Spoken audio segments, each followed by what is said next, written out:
Za kompot od breskvi potrebni su nam lepi i zdravi plodovi.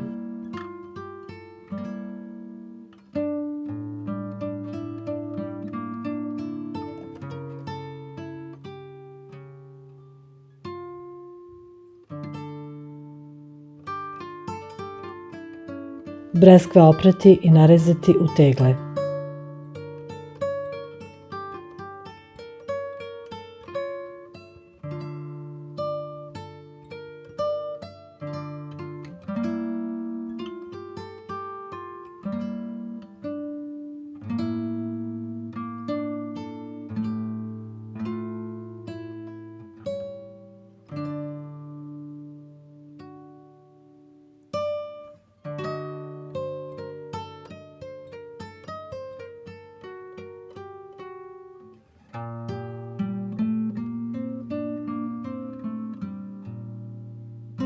U voće ne morate da stavljate konzervans, ali mi ćemo staviti u svaku teglu po par zrnaca konzervansa jer su zadnjih godina izuzetno visoke temperature pa voće može da se pokvari.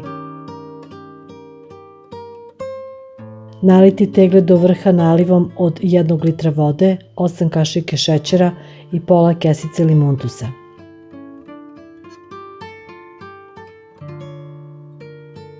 Tegle dobro zatvoriti.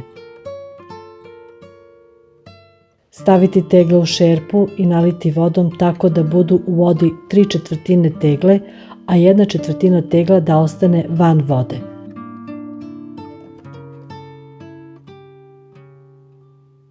Pasterizovati klasično.